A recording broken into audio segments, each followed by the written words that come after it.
Hey guys, did you know that this episode is actually designed to be looked at? This podcast episode has been specifically designed for the visual format of YouTube.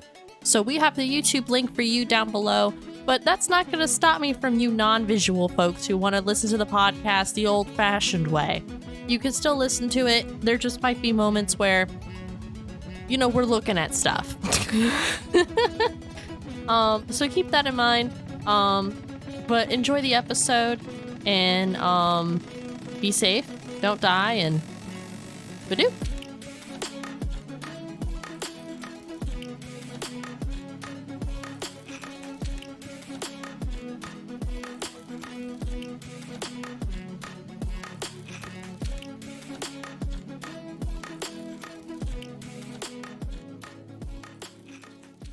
Hello and welcome to the Hyperfixation, where our friends come onto our show and tell us about things they're excited about for 30 to 45 minutes or longer, because you know what? The timer is a lie. My name is Roma. I use the they and them pronouns, and today I'm joined by the returning, the wonderful, the beautiful Ashley. Hello, I use the she and her pronouns. So Ashley, what have you had? What? It's been a minute since we had you on the show, since Star Trek. Yeah. And so, as we could see on the visual format, we're talking about a new topic, not even close to the Star Trek department. No. The main reason is I didn't want to do 2 Star Treks in a row. Next time, watch out for Star Trek. Oh my god. I'm going to do Star Trek again at some point. I'm going to hold... My arms are out open, ready for Season 6. Star Trek. Yes. Can we just skip to Season 6 right now? We're 3 episodes in, damn it! Goddamn! It's fine, it's fine. An episode out of time. An episode out of time. It's just way ahead of itself. But yeah, we're talking about Paper Mario today, right? Yes, specifically Paper Mario: The Thousand-Year Door, as it's gotten its remake recently in the last couple weeks. I forget when it came out. But God, it is one of the best things Nintendo's ever made. The best RPG that Nintendo's ever made, in my opinion. Xenoblade fans will kill me for that, but fuck them. Anyway. But yeah, so one of the greatest things about Paper Mario, before we get into anything, and because I just have it set up, is its music, which I have a little bit of lined up in the presentation. I hope it's heard.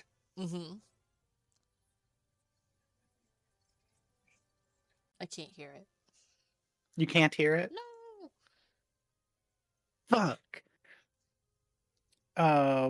Well. Oh shit, that's not what I meant to do either. We're good. It's all good. Nothing's wrong. Nothing's wrong. Everything's fine. Well, fuck. Wait. Look, this is gonna be edited. It's fine. Yeah. This isn't live. Even if it was live, it's fine. It's a you problem. I had the stream turned down. That'll do it. I'm the problem. It's me. Oh, this rules. Yeah. And now it's going to a whole different thing that I have to click out of. No, stop.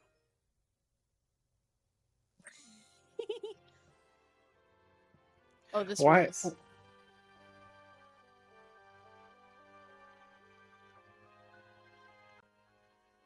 I love this.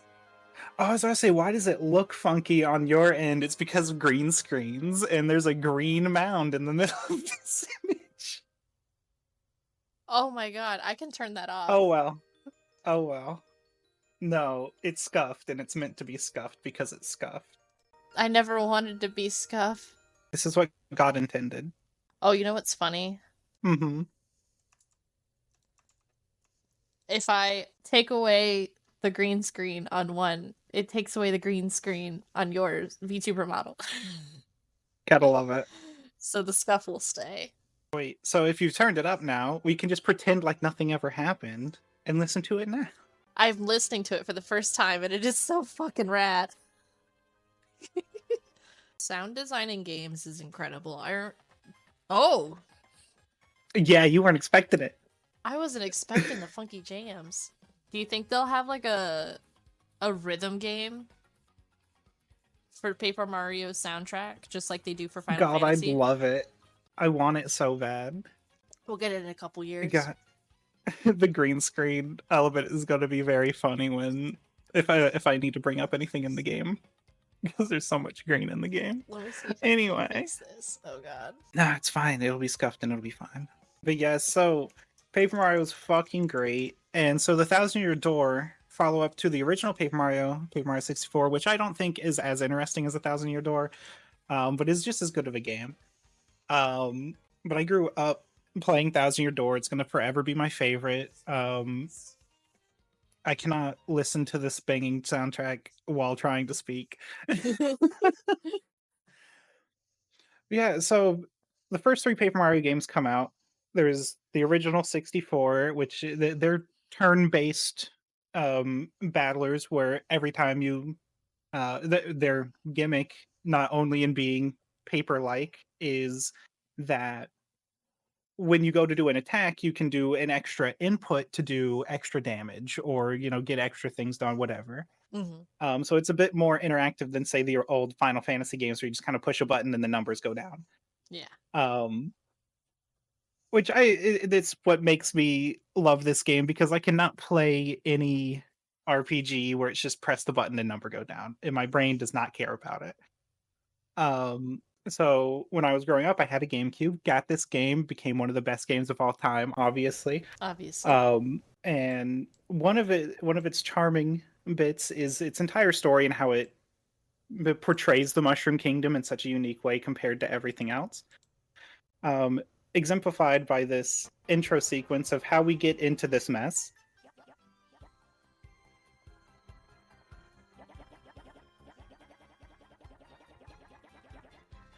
Oh, that's so cute.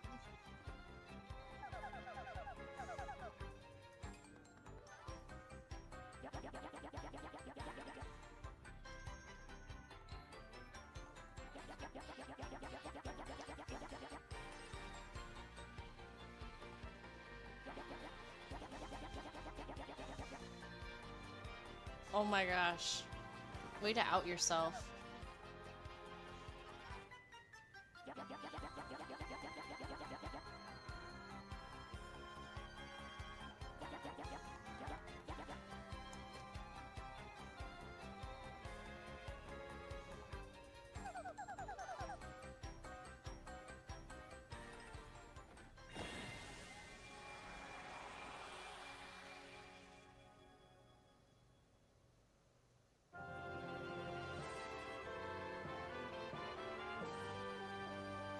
Such a good fucking game. So this gets us into, don't mind the aspect ratio. I could not find the respective images in the remake, and I was not going to play the entire game over in 3 days. No, valid. To get them. But that leads us into the prologue. So the setup of this game is that Princess Peach is doing a tour of the Mushroom Kingdom and finds herself refueling in a place called Rogueport, which is this little town square we just saw. And it's where all of the, seedy criminals go to hide from the law. And she meets this mysterious figure who gives her a chest saying that only the pure of heart can open this. And she opens it and she finds a map. And this map is supposedly leading to this legendary treasure behind 1,000-year door, a door that's been closed for 1,000 years, can only be opened through items called the crystal stars coming together to power the opening mechanism. And so immediately she just sends it in a letter to Mario and was like, hey, can you help me? Because this sounds really cool and I can't do it. And right after sending that letter to Mario, she gets fucking kidnapped, because that's her whole shtick, is getting kidnapped. Of course. And so Mario arrives to Rogueport. Here's the dock of Rogueport. Oh my gosh, a thing fell on my desk and scared the shit out of me. One thing I want to show from this screenshot immediately is this variation of styles of characters. So it's not just like, oh, a bunch of red toads and bob-ombs that, you've seen bob-ombs before. It's like, oh, these are people who definitely look like they work at a shitty fucking port all day. They're so And it cute. is something that the Paper Mario community has yelled about for a fucking 2 decades nearly, because you don't see this very often again after the 3rd Paper Mario. Oh. Um, yep, and people love giving shit to Miyamoto for it. I don't know whose decision it is to make every Paper Mario game just full of red toads. Um, but it's such a mistake, and this game is a very good example of why, because the variety is amazing. But Mario shows up and then he immediately encounters a girl Goomba being harassed by this weird freak. It goes to protect her, and kind of reluctantly, kind of forced into it, because he shows up just like seeing it happen. She sees him and is just like, "Yeah, hey, if you don't stop fucking with me, this guy will beat you up." And Mario is immediately like, "No, I don't want fucking trouble." He shakes his head. He's like, "No, I'm not a hero in this game. I'm just kind of reluctantly pushed into being one." Yeah. So here on the right is God, what's his name? Crump, something like that. Lord Crump. What a guy. He is an X-Naut. You don't see very many X-Nauts for the first like chapter, so I'm not going to get into them just yet. But they are the main villain of this story. And so here is this legendary map. This is a completed version of the map. I could not find a decent version of the uncompleted map, Okay. but this shows everywhere we're going to go throughout the game, and one by one. But so upon getting the map, Mario doesn't really know how to read it, and none of this stuff is really filled out. It's a very bare bones map. Yeah. But Bella is an archaeology student, and so knows, hey, I also don't know what this is, but my professor is nearby and he would definitely fucking know. Yeah. And so they go. This is her professor, Professor Frankly, He's who is adorable. very excited to know that the legendary map has been found. And Woo! so it says, hey, there's this legend that, oh, if you hold the map in front of the Thousand-Year Door, it'll tell you where to go to find the crystal stars. Oh, And perfect. so we venture below Rogueport, because Rogueport is built on the ruins of the civilization that made the Thousand-Year Door. Mm-hmm. We go into the sewer system, essentially, and get kind of stuck. And here's our first little bit of charm of this game that I absolutely love, that I wish came in for the future games. You, you find a black chest that inside a voice is coming out of, and it's like, oh hey, only the great hero of all time can hear my voice. If you let me out, I'll give you all these amazing things. And immediately Goombella and Professor Frankie's like, hey, we can also hear that dude. I think he's a fucking liar. um but you free him anyway, because there's nothing else to really do. You're kind of stuck, Yeah. and you immediately get cursed. um No. I could I could not find a good image, so thank you on YouTube to ZX Mini for their thumbnail. I am stealing it anyway. Yeah. Um, and so out of it pops this scary face, kind of puts you into this purple dimension for a little bit, and curses you to, when you stand on specific platforms and press a button, you'll turn into a paper airplane. And so that's how you cross a chasm that you couldn't have previously crossed. Okay. And you get to the Thousand-Year Door and hold the map aloft before it to see where you got to go next. Ta-da! And while Mario and Goombella don't really know it, Professor Frankly's kind of lived here for a little while, and so he's like, "Oh, well, that's Petalburg," Mm-hmm. and we make our venture off into Chapter One, the Castle and Dragon chapter. This is so cute. So you go to Petalburg. There's this little village of Koopas. And here beside Mario, you see the next partner you get other than Goombella is Koops. He is this kind of scaredy cat, wants to be a hero Koopa, but is too timid to do so. Mm-hmm. Um, and so when you enter this area, a giant dragon flies above the area. Um, and there's like, well, if there's anywhere the crystal star is going to be, it's at the Dragon's Keep. Of course. And so they have to find a way to get to the Dragon's Keep, and they go through Petalburg, this city, and into some of these like older ancient ruins behind the city. But to get in there and get the keys that will allow them to get into the full Dragon's Keep, they come across a thwomp who challenges them to a game show of wits and knowledge. Oh my god. Um, the song for this specific area as well is fucking wonderful. It is so they ham it up so much. I absolutely love this game, but I cannot stop talking about it. Um, so he asks you 5 questions, between 5 and like 8 questions, I think. Mm-hmm. If you get 3 wrong, then you have to do a battle. I forget what the battle is because I never get it wrong. Um, but every time you get a question right, he's just like, "How the fuck did you know that? This is ridiculous." And the more questions you get right, the more pissed off he gets that you're getting them right. If you get all 5 questions right that you need, he's just like, "Well, this fucking sucks. I guess you can go," and lets you in. Damn. He's And like so, failing as a gatekeeper, honestly. literally, the worst gatekeeper I've ever met in my life. Oh my goodness. Um, he asks you, "Where's the crystal star?" It's like it's been very heavily established, so it's not meant for you to really lose. If you've been paying even the slightest amount of attention in the game, you're gonna win, and it's just really funny.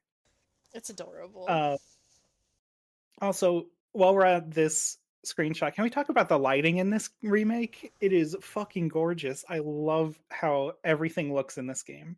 It is beautiful. Like, and I love the mixture of the 2D and the 3D. Yes. It's just fantastic. I've And it's never. Oh, sorry. Go ahead. one of the bigger complaints with the newer, like the past 3 Paper Mario games, has been, oh, they've leaned too far into the paper aesthetic and everything is just about being paper, which I tend to agree with.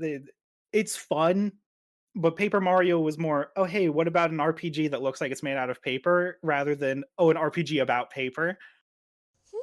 And they towed the line very well of like they even made some of the stuff in the original game that didn't really look like paper look like it was made out of crafts, and I absolutely love it. Mm-hmm. Um, but what were you gonna say before I said that? I'm trying to remember. Oh, I have never. I'm not gonna lie. I don't think I knew Paper Mario existed until this year, until when this game came out. Hmm. So this is like completely new territory for me. So I'm just blown away through this whole journey. Like I It's so fucking good. I you know, Mario has been producing so much different like variations of games. It's just incredible to see what how much they could do with just a plumber and the crew, you know? Right? It's endless material, especially once you get to their older games. Like I was originally going to talk about Super Paper Mario, and I just did not have enough time to replay the game. So I was like, "Fuck it!" I played this game all the way through like a week ago, so I'm going to talk about this game. I'm Um, happy you are. Oh my goodness. Super Paper Mario, I think it would have made it an amazing episode, and I might do it eventually. It is the craziest story Nintendo's ever written, in my opinion.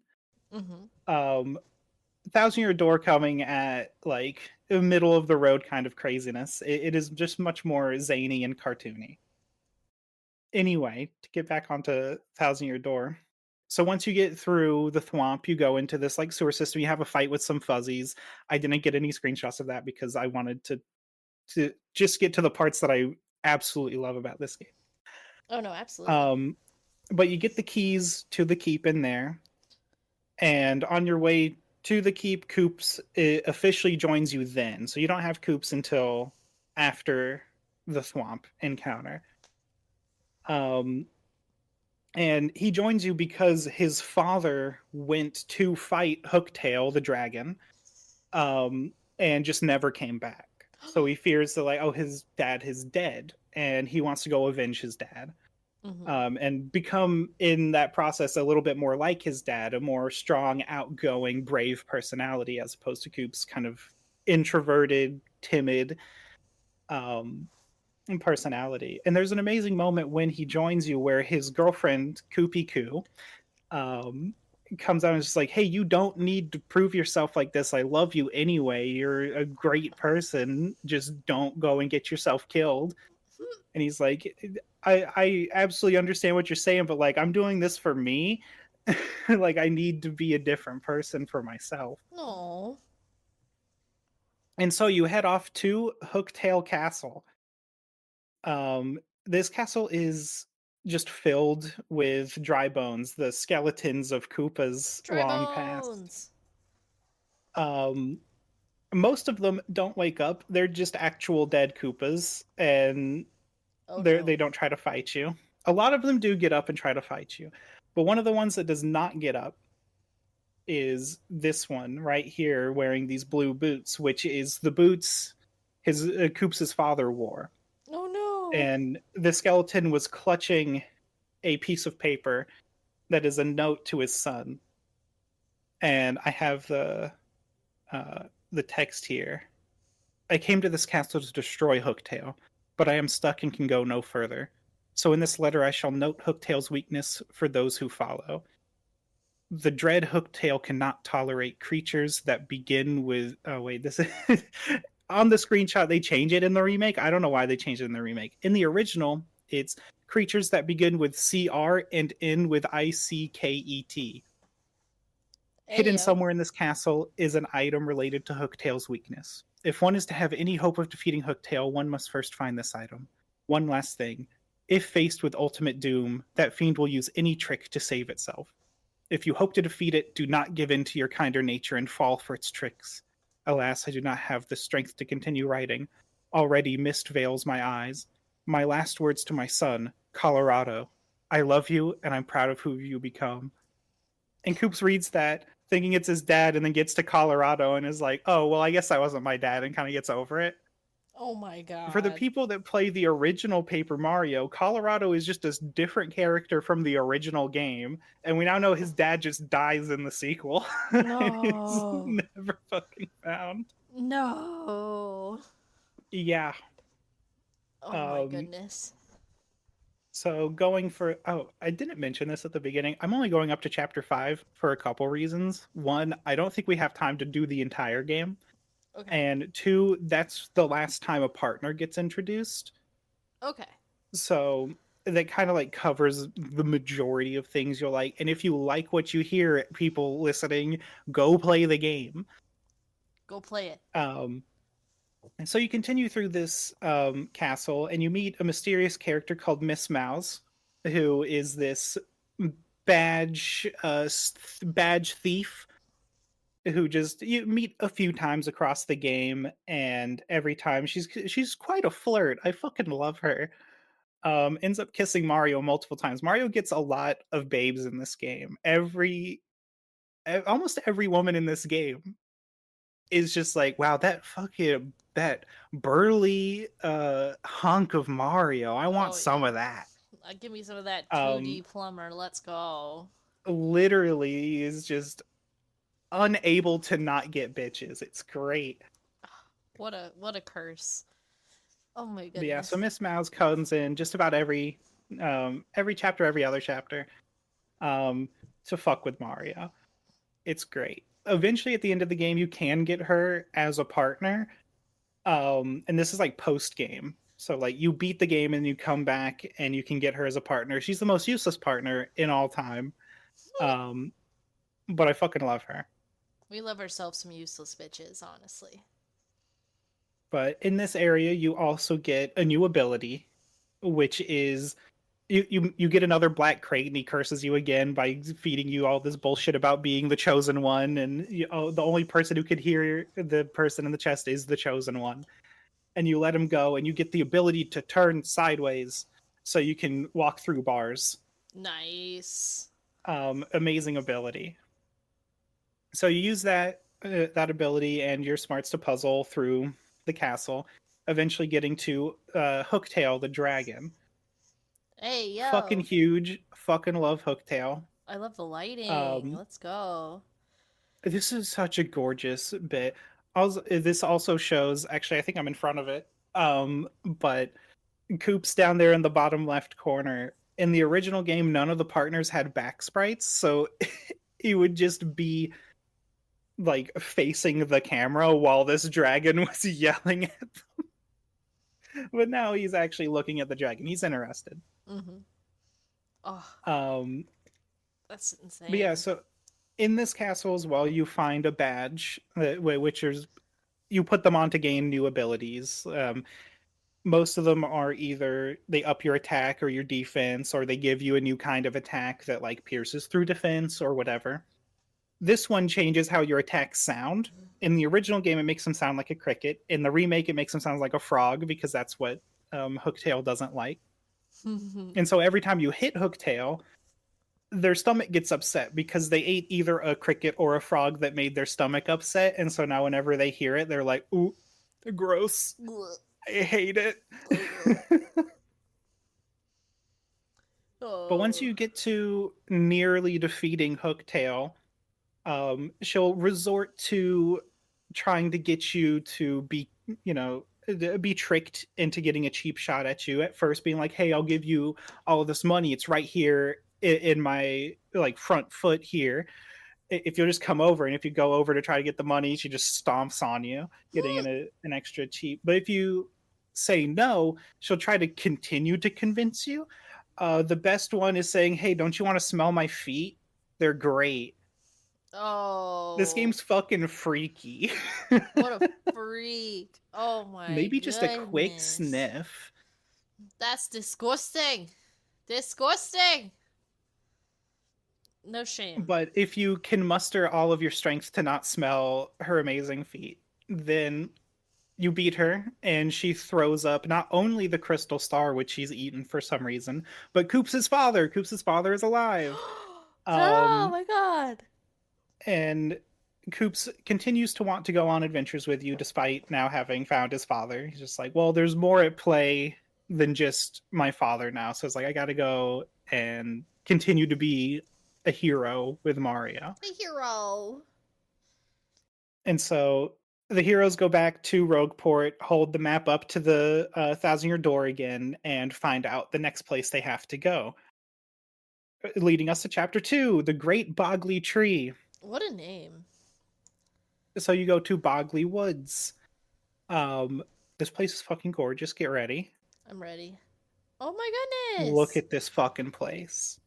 It is so fucking good. So this area is the first time, if anyone knows anything about this game, especially after the remake came out, um, Vivian, one of the three shadows. This is the first time you meet this character. I don't actually have a picture of her in this scene. We'll get to her later. Okay.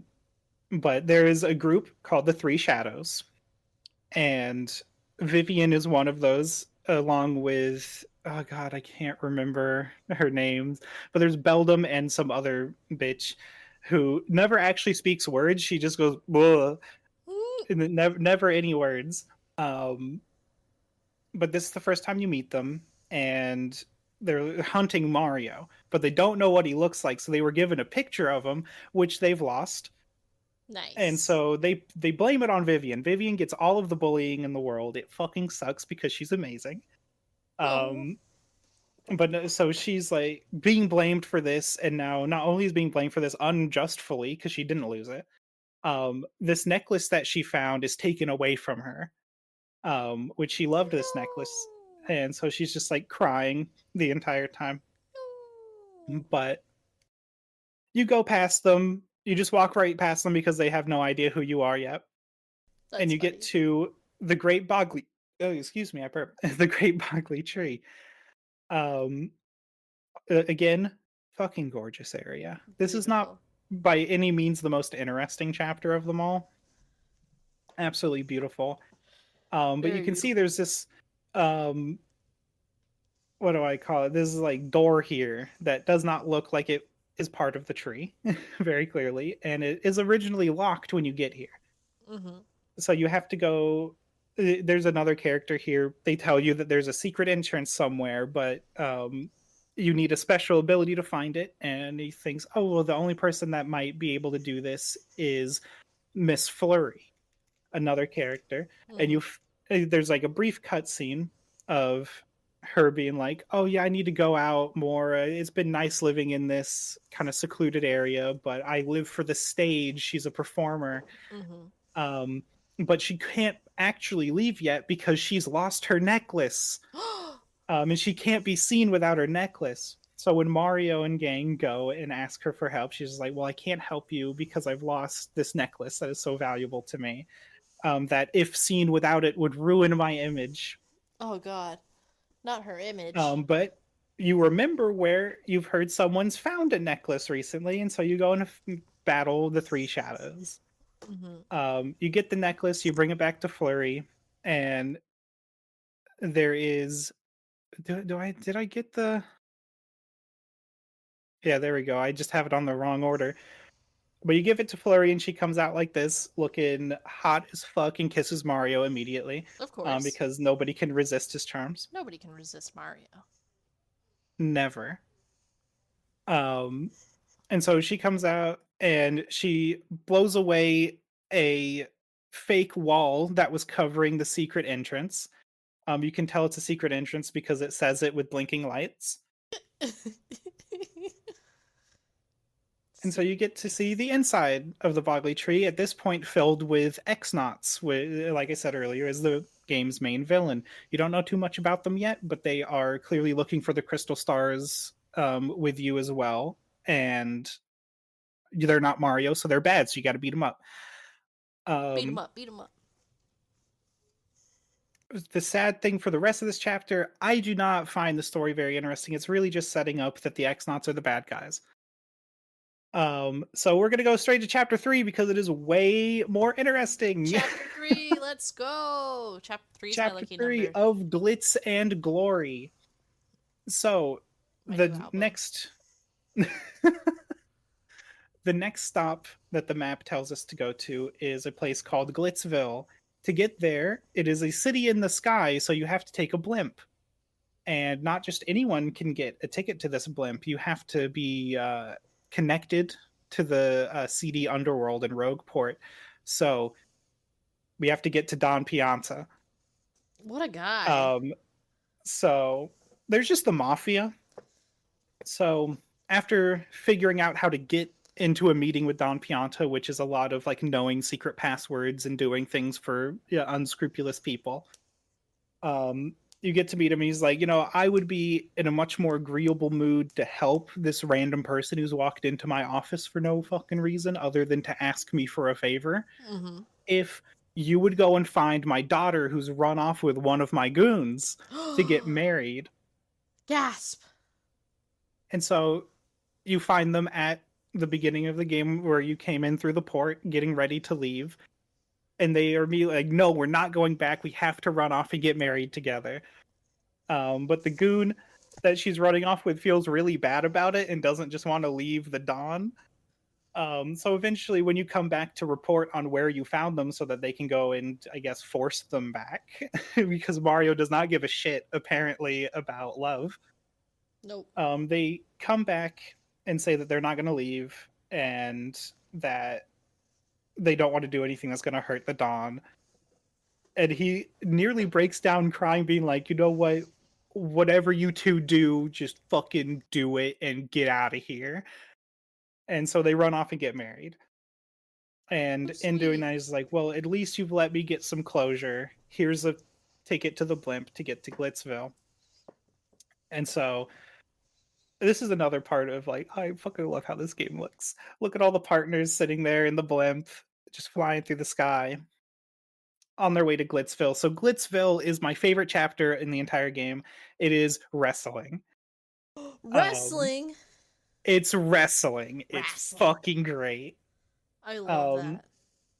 so you land in Glitzville, and we're like, well, we're gonna have to go find out where this crystal star is. So they go into what is called the Glitz Pit, which is where all of the wrestling happens.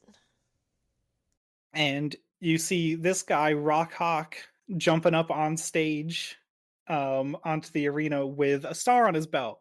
So you're like, oh, well, that was pretty easy. Now we just have to become champion. We have to become world champion in this wrestling arena As to you get the do. crystal star. As you do. And so Mario gets a new partner, a baby Yoshi. We're not going to go over how that interaction goes because you have to experience it yourself. Please play the game. Anyone who's gotten this far, please play the game. Go fucking play it. Go play the Anyway, game. um, Mario dons the title The Great Gonzalez and begins climbing the ranks.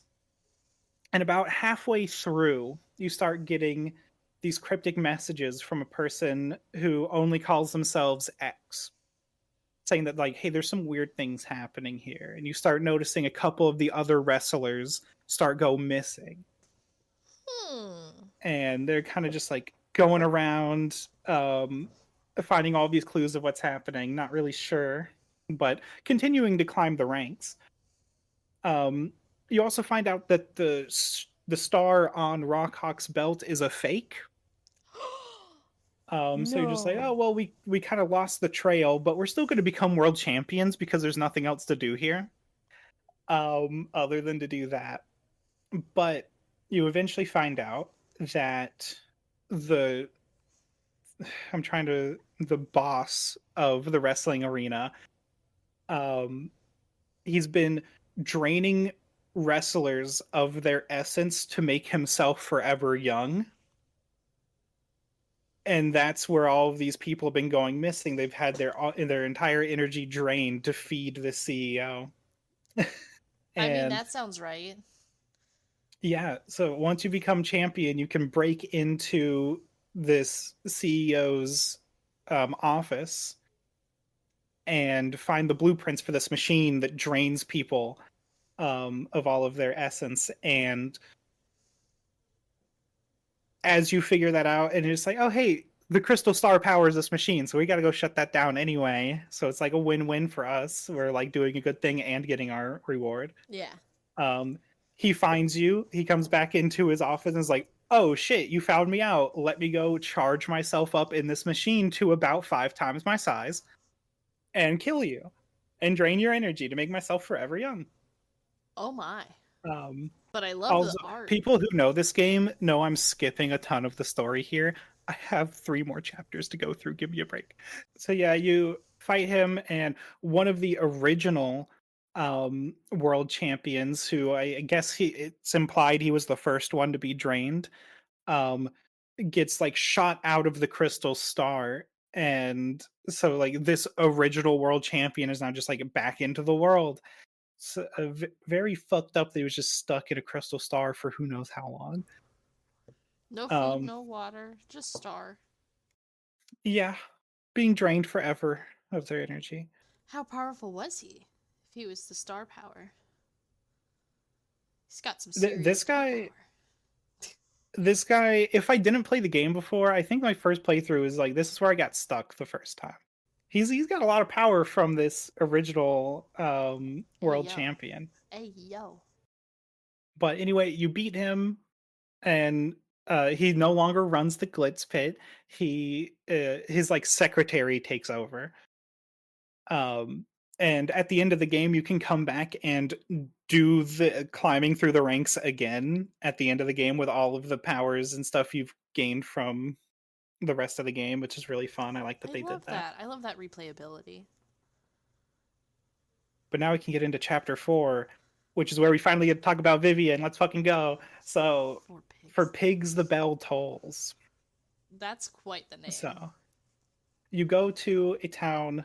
I shouldn't have said town because now it's going to sound weird. Twilight Town. You go to Twilight Town. Oh my gosh. Where all these kind of like, they're not depressed. They're very happy people, but they look really depressed.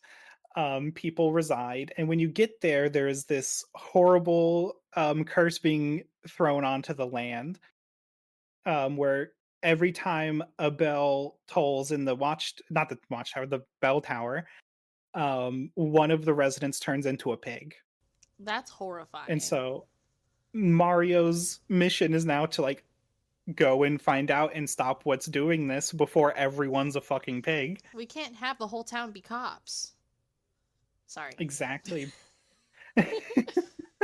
I'm not sorry, but you know. But you also, I'm going to skip ahead because I need to explain a thing for a joke that's about to come up. But you meet Vivian here, and I'll get to what makes you and Vivian become close in just a moment. But her power is she will like drag you into the shadows so that one, you're out of harm's way of anything on like the regular plane, Mm-hmm. and you can kind of get secrets out of birds. Because Oh. Vivian's like, oh yeah, birds just like speak English when no one's listening.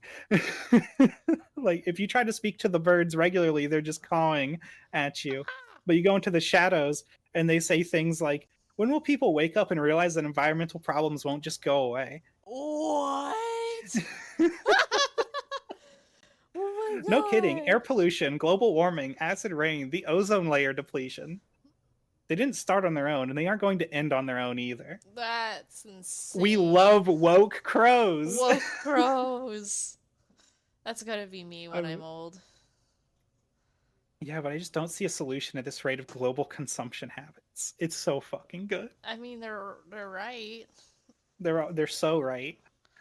Um, but anyway, going back now, Mario makes it to this bell tower, and at the top of this tower, meets this character called Dupless. He is a Dupla ghost, known for their shape shifting abilities. Look at And the. mhm. I just the me time. I sorry. What are you doing interrupting my me time? So cute. Yeah, you get to the top of the tower and he's just like in like a renovated apartment. It's great. He has like a shower set up and everything.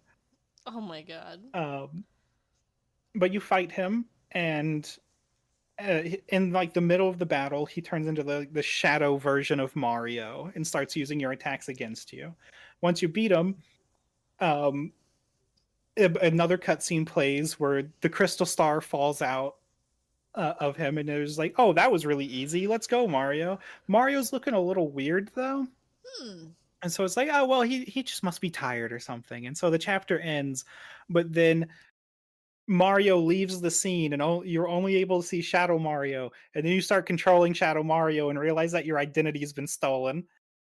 Judas. Oh no. And so you lose all of your partners and are this shadow No. creature that nobody really trusts, except for another shadow, Vivian.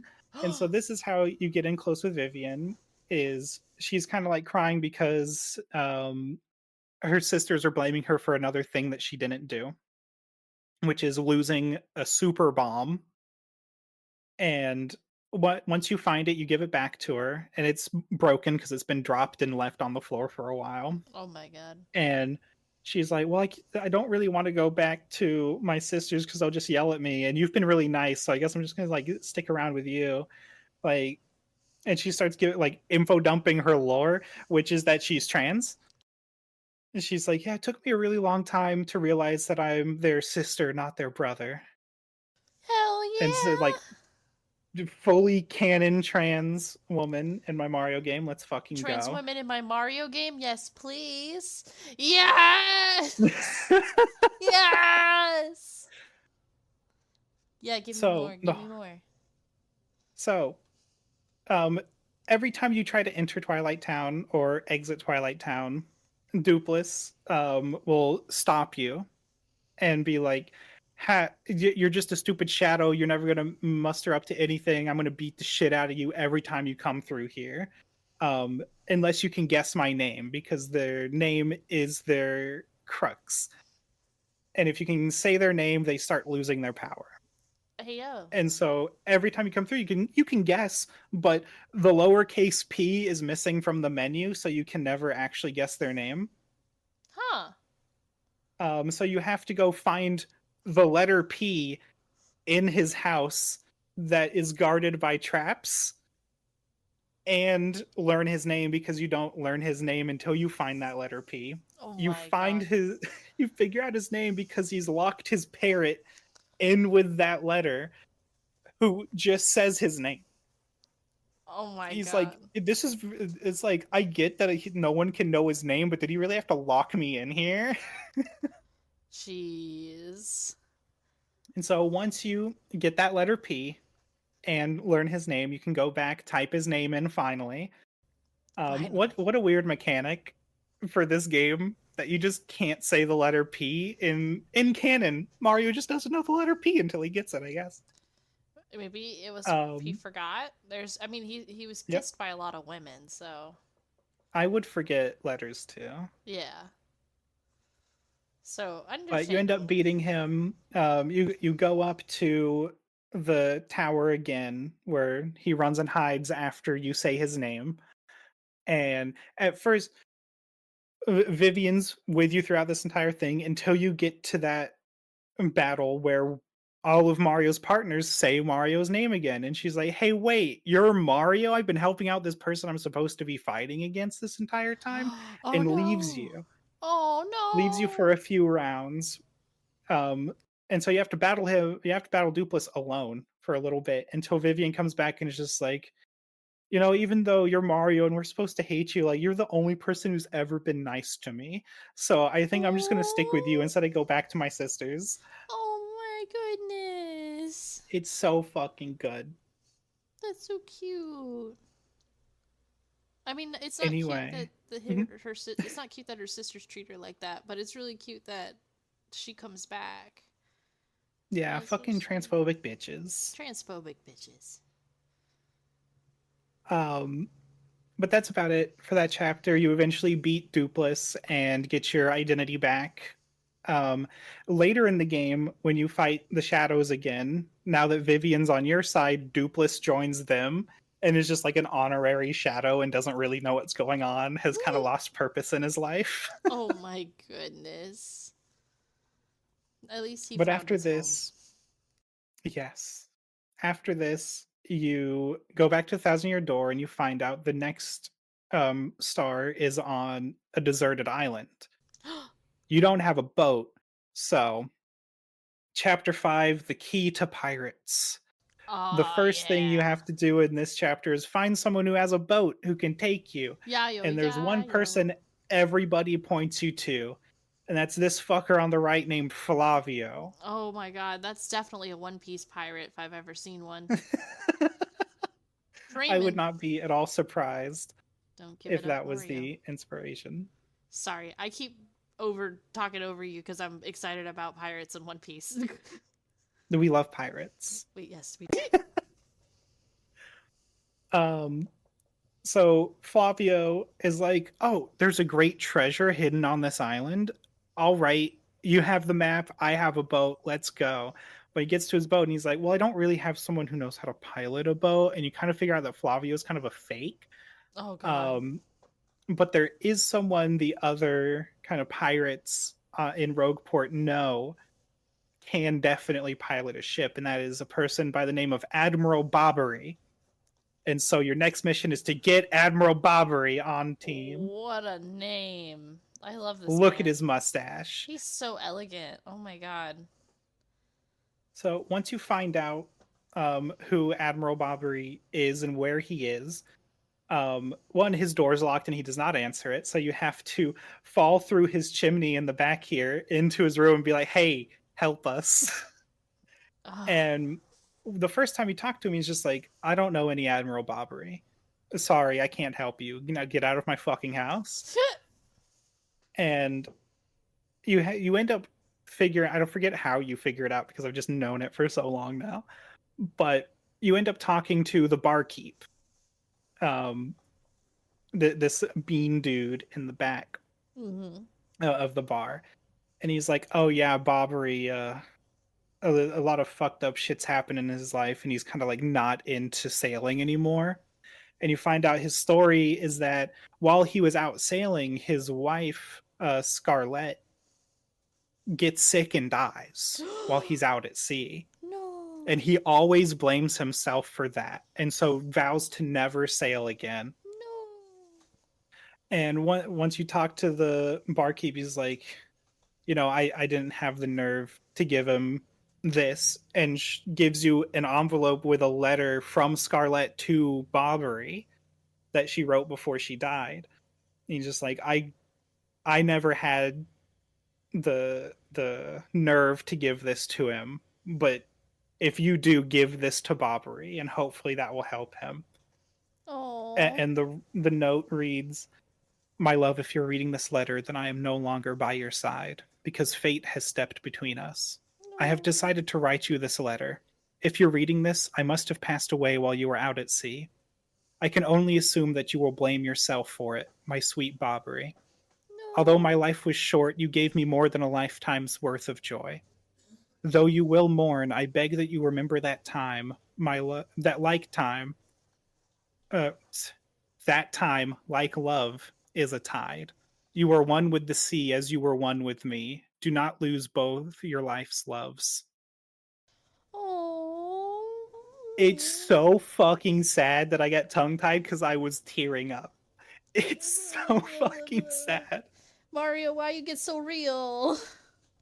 And Bobbery, after reading this, is just like, I will help you, but I need like 5 minutes. And presumably goes into the back of his house and cries for a while and is like, okay, I'm good now. Let's fucking go. Okay, I've let it all out. I'm ready. And so they get on the ship, they go towards this island called Keelhaul Key. Um, awesome name. What a name. On the way, one night, they are bombarded by these fiery spirits that destroy the ship, leaving them stranded on this island. And a couple people of the crew missing. One of the people missing is Admiral Bobbery. Eventually, you find him, and he wants to give his life up for saving everybody else on the island and get like explodes so that these spirits will let everybody go while being distracted with him. And you eventually find him under this tree and he's just like, "Oh, I just want one last thing before I go. I need a soda, a Chicola Cola." And so you get him that and he's like, "All right, I can finally pass on." And he falls asleep under the tree. And so you just hit him with a hammer to wake him up and then he becomes your partner. Oh my god. He is one of the best partners, and I don't want to spoil too much of his dialogue because it is fucking amazing. Um, the rest of the chapter, I don't find too much else to talk about. This is my last slide. Um, but what I would like to ask is, was there anything throughout this you wanted to hear more about? Ooh. Um Obviously all of these partners that you can acquire are extremely interesting. Um I am kind of curious though. Is Peach okay? So Peach is on the moon. Yeah. So Peach gets kidnapped by the X-Nauts. Which, like I said, they're the main bad guy, and they've Mhm. kept her locked up. But Peach's plot, actually, I don't know how I didn't put this into this slideshow. I guess maybe at the time I was thinking I didn't want to spoil it, but fuck it. Fuck it. She's kidnapped and locked up by the X-Nauts and is being watched over by their supercomputer tech, TEC, abbreviated. Nice. Um, and one of the weird things about this game, you can make Peach get naked a weird amount of times in this game Oh. because there's just a shower that you can use a few times throughout the game where she's locked up, and she will just like drape her dress over the edge of the shower while she's showering. She comes out with a new hairstyle that doesn't last fucking any time before it goes back to normal. It's a cool little thing. It's weird that you can do it so often. It's still Um, cute. it is cute. Um, and she eventually starts talking to this supercomputer tech, and tech short circuits every time he fucking sees her, falls so deeply in love with Peach. One At the end of every chapter, there's this kind of intermission where you play as Peach and then you play as Bowser. I didn't mention Okay. it because I want people to experience that themselves, but I'll talk about some of Peach's, to where like she kind of helps Tech learn love when he was never meant to be programmed to learn that. Very much the cliche, oh, the robot learns to love. It is very Oh. sad multiple times though. Oh. One of the things, it's like he's supposed to be this like, oh, evil supercomputer. but in return for like Peach sending Mario messages throughout the game of like what's going on and like leaking the evil plot that's happening below his nose. And Tech is just like, "Oh, can you teach me how to dance? Because I want to dance with you." That's so And cute. is just so fucking cute about it. And like he doesn't even know everything that's happening, the supercomputer, so he enlists Peach to go and like spy through the base and learn more things.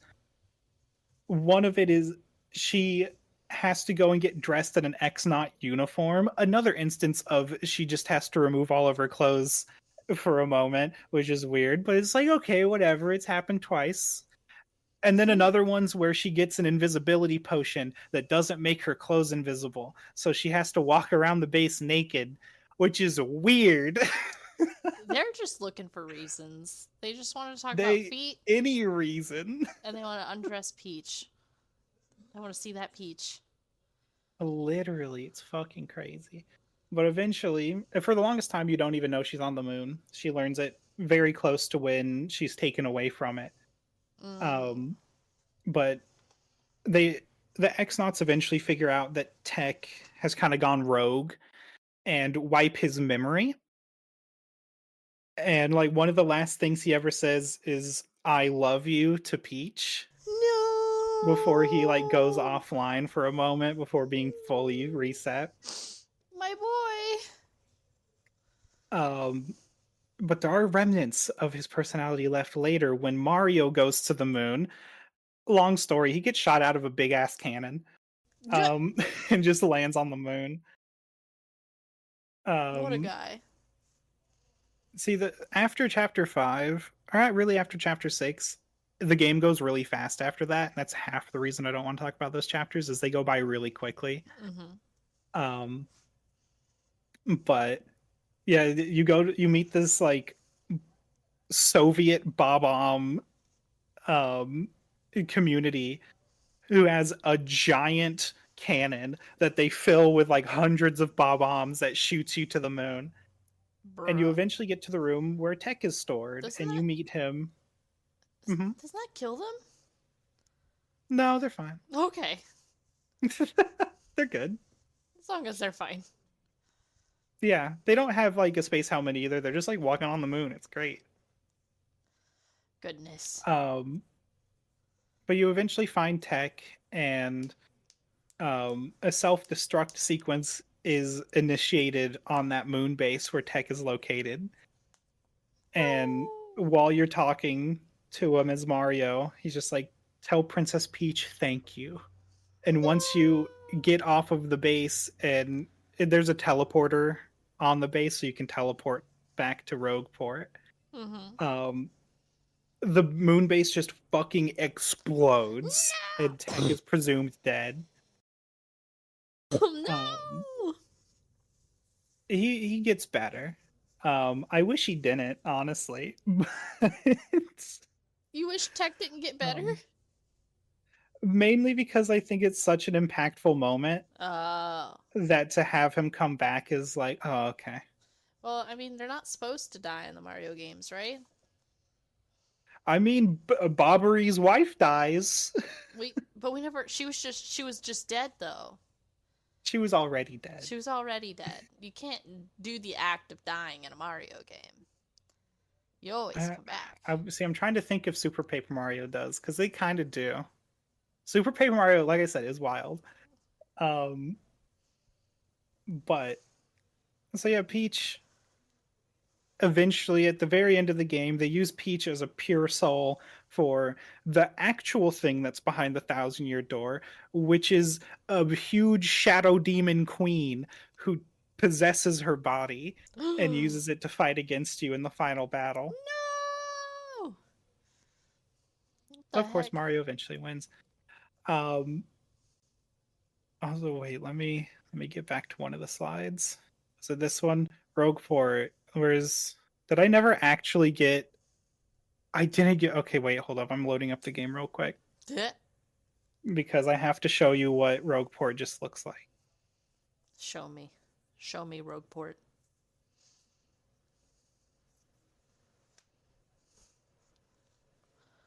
This game is adorable. So This game's fucking good. while you're pulling it up, so have you played all of the Paper Marios? I didn't play Color Splash. Oh my god. But yeah, this is the main area of Rogueport. There's just a fucking gallows in the middle. Yeah? Don't mind that. Don't mind that. Just for the pirates. Yeah, and this is like where one of the last scenes happens, is like the crystal stars illuminate the area around this gallows and frame it front and center for the very end of the game. It's craziness, the shit that they do in this game. Also, you can ride the baby Yoshi. Makes it go faster. He looks so stressed. He's like, oh, fucking heavy ass plumber. Huh. Oh my god, he flushed. He flushes! Well, welcome to the very end of this video where it's just a let's play now. So Anyway, but so this is where this is like the fast travel kind of area to where like these are all the different chapters you can go to. So we stopped at 5. Also, this place is gorgeous, and I didn't put enough images in, so you're getting see it again. Okay. So have you played all of the Paper Marios or just the, a couple of I them? played all but one. Okay. This is so cute. I love my beach levels. A beach episode. Are they mermaids? No, these are just 3 toads that like traveling. They're just chilling. We are the Traveling Sisters 3. The water's so cold, but it feels so good. Oh my god. He looks so stressed. No, you want to see him stressed, just wait. Come on, game mode. No! He's trying so hard. God, this game is so fucking pretty. It is so pretty. But here, I'll give a quick tour of the areas we were not able to talk about the chapters for. The flushing. The flushing.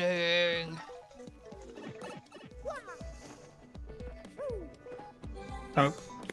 So, chapter 6, it starts with you needing to get on a train to Poshley Heights. There's like it's not a murder mystery. There's a lot of mysteries happening on the train. Oh wait, I haven't got it. This is one of the partners from the original game. You can talk to them again. She's so cute. Bootler. Gwaya! Fucking love her. I love her. This is so cute.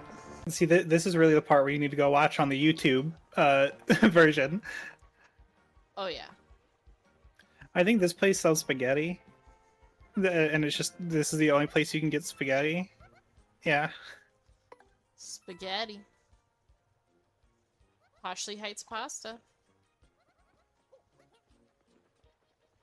Yeah, this is where all the rich fucks go. It's great. You don't do much in this area because most of the chapter's spent on the train. Gotcha. Let's go see the Soviet bombs. Soviet bombs. I love how we get 60 FPS only here. I mean 30. Don't look at me, Nintendo. Soviet bombs. Oh, the houses have little faces. That's cute. Wonder, is the cannon out? No, this is the area where the big cannon is. It just comes up from the ground. Can I use it? Will they just let me do it? Hoot. No. Cannon will not be fired until day we have been waiting for comes. Okay. Yeah, there's a huge cannon in there. Hey yo. Yeah, so Paper Mario Thousand Year Door, fucking good game, fucking beautiful remake. It fixes a lot of the issues with the original. In the original, this fast travel area was a lot more convoluted, and you couldn't really tell where you were going. You had to kind of memorize it. A lot of people didn't even know it existed. But like this, much better, especially in Chapter 7, you were kind of forced to backtrack through all of these areas, and it was such a pain in the ass in the original. Oh man. Especially if you didn't know there was a fast travel mechanic. Oh no. Which a lot of people didn't. So it took fucking forever. That's crazy. Let's go Thousand Year Door. I was like, oh, I'm not going to spoil things, and now I'm going to take you to the last area in the game. I mean, I can cut it out of the video if it's just for me. I mean, I don't care. People, if you don't want to get spoiled, fuck off. I mean, just mute it and look away so we still get the watch time. Yeah. Oh wow, that's pretty. This leads into the Shadow Palace. I'm not going to show too much. But yeah, that's Paper Mario. It's fantastic. Was there any questions you had? So you were talking about have I played them all, and I don't think it went anywhere. Oh, you said you played all but one. All but one. I did not play Color Splash, as because I heard it was really shit, and it was after Paper Mario Sticker Star, which is renowned as the worst in the series. It is so extremely bland. The gameplay is not fun. In fact, the best to play that game optimally, you skip the gameplay. Because you're absolutely allowed to. It gives you nothing in return for actually playing the game. That's wild. Like I said, I didn't know this series existed in the first place. So all the knowledge that I have of this is everything you've provided me. Was this like impactful for you growing up? Yes, it is still impactful for me now. I think it is still one of the best games of all time, if not the best game of all time. I can't do it necessarily as anywhere near as much justice as it deserves talking about it as if you just played the game. Oh yeah. So I absolutely suggest go out and play the game. Most of its charm is in its dialogue. Is one of the most in-depth written games, because one of our partners, Goombella, oh god, that took so fucking long. The game is so slow right now. If you just go up, any person you can go up and talk to, she has lines of dialogue about them to tell you who the fuck this person is and kind of what they're about. Oh my goodness. She has it's a tattle about every enemy in the game that gives you extra dialogue written in her voice. So it's not she's not just an encyclopedia. There's certain characters she will just be like, that dude's fucking ugly, I don't like him. And it's really fucking funny. That's amazing. And also everywhere you're at, she can tell you about the area. So this is Rogueport's main square. It's sort of the central shopping area, I guess. And there's a lot of there's a lot of regular working folks here, but there are also ne'er-do-wells. Oh my gosh. And this game just has so much charm. Another small thing throughout the game, let me see if I can find him. Is he in here? No. Luigi's somewhere around here. Whoops. Throughout the game, you will find Luigi, and he'll have his own partners. Oh, that's cool. Is he up here? There's Luigi. But one of the best things about his partners is he will tell you of this grand adventure that he's going on, full of hyperbole. And then you talk to his partner, he's like, I don't know what the fuck he's talking about. He's a liar. I'm only following him because he threw me into a volcano and I'm going to make him pay. It's just like, damn, Luigi's just fucking up. Damn, Luigi. There's one partner who he's like, oh yeah, I'm only following this guy around because he ruined one of my, he ruined my car and I'm going to follow him around until he pays me 50,000 coins to fix it. Oh my god. What a way to get partners. So fucking good. Oh my god. I love that. This game is so good. It's amazing. I'm eventually gonna stream it all the way through along with Super Paper Mario, because that game's fucking crazy too. And where can people find you streaming?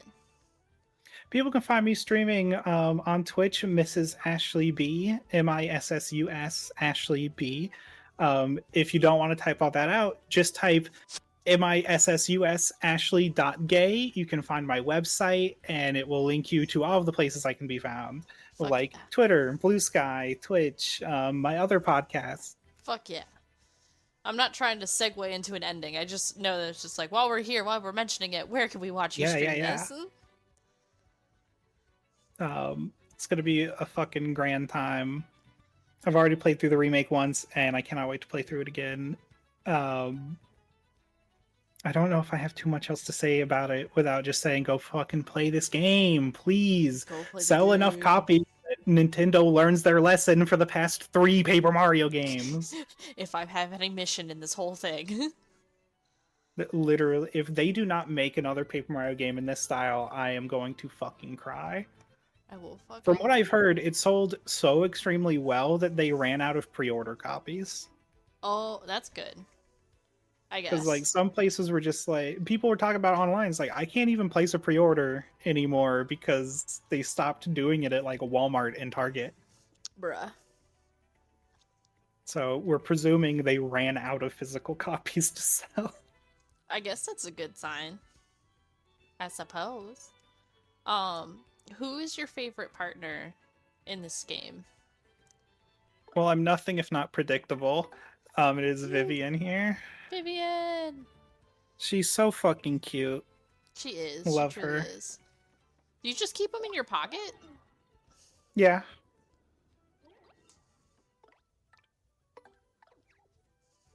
Also, the baby Yoshi, depending on how long you have their egg for, because you get their egg first and then they hatch, and that's how you get them. Depending on how long you have their egg for, they'll come out a different color. Oh, that's cool. You also get to name them. Mine's name is Ripper. I mean, that's such a sick name. Flurry is like, I want to like Flurry more because she's got tits, but I don't care for her. Her character is just not there for me. Gotcha. I think like everybody has a really strong character except for her, where she just kind of wants to be an actress. I mean, I get it. We've all been there.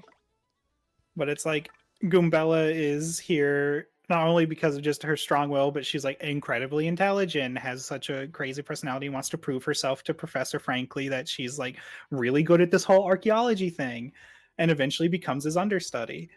And Koops is out here trying to prove not only to everybody else but to himself that he can be a hero. And he, despite his cowardice. Yoshi's here because we birthed him, I guess. And he's not going to leave us.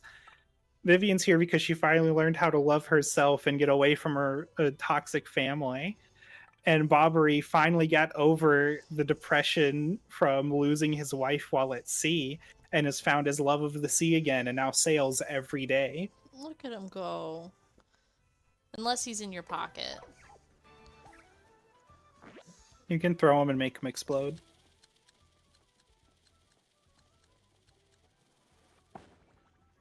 Oh no! the bar guy, he was just chilling. You can also just like hit people. And they're like, what the fuck? Because you're Mario, no consequences. Yeah, fuck you. Oh my goodness. Let's see.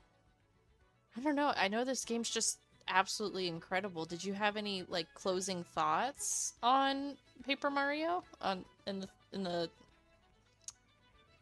thousand what? How does 1,000-year door? That I was about to say 1,000 seal door. I'm like, no, that's not it. Nothing I haven't said of just it's such an amazing game. It's full of charm.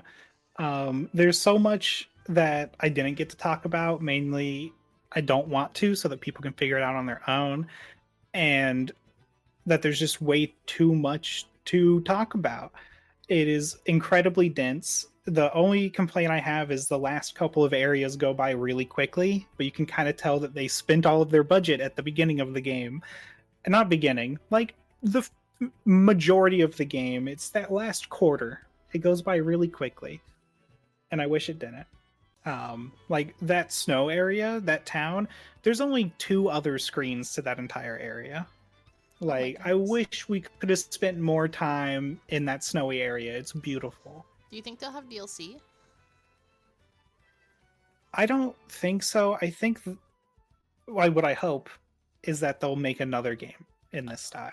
I think they'll learn that people want original Paper Mario. Another one. I hope they'll remake the first game it is not my favorite. I think that is the next logical step, is to remake the first game now.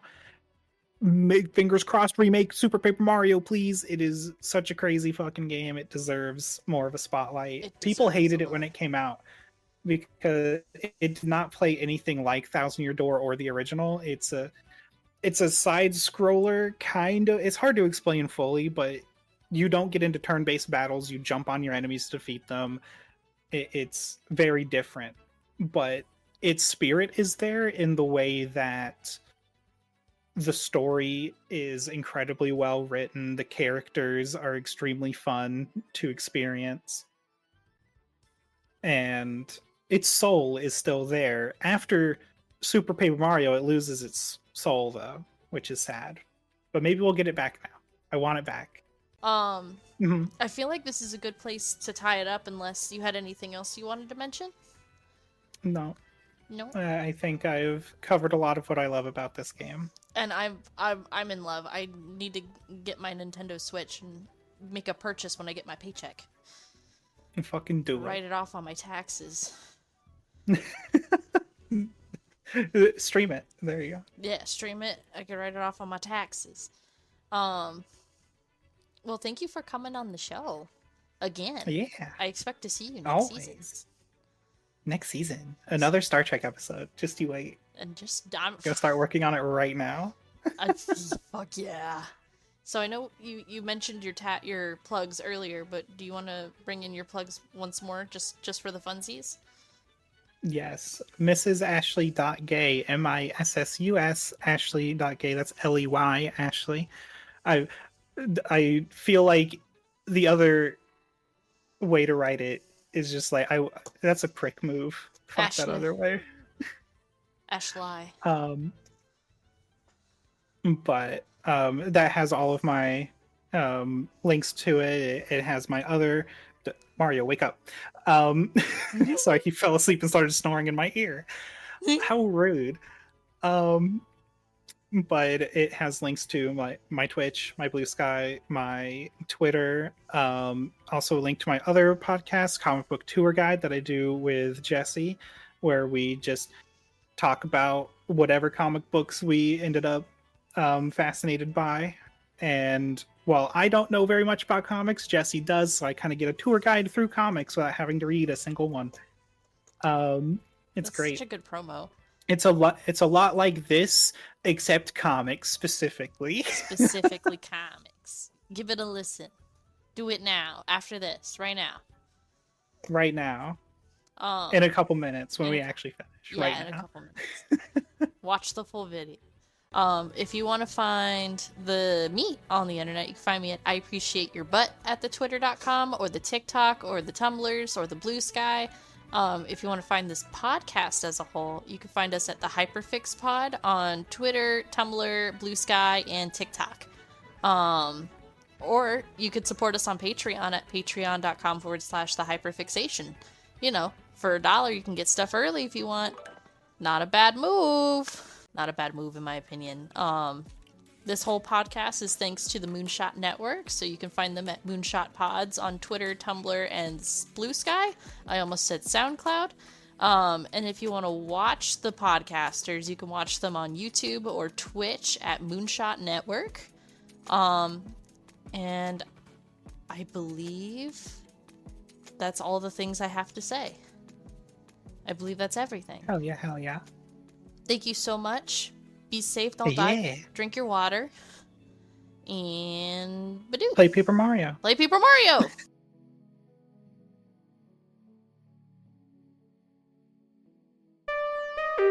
Lydia! Lydia!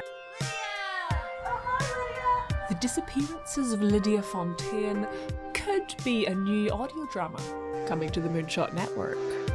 Okay, Chad, let me set the scene for you. I need you to stay calm. Listen, so you need to listen carefully. And put your phone away. But we're gonna need some help. Hello? Ethan? Dee? Lydia. Yo, Lydia. Lydia? Good. We don't have much time. It all depends on you. Do you know where I am? She's gone. She's gone. She's are lights in my house. Ooh, maybe I'm double Well, crossing. I don't understand any of this. Unusual behavior. Ethan, drive! Computer. Birds aren't real, Mom. Trust anyone.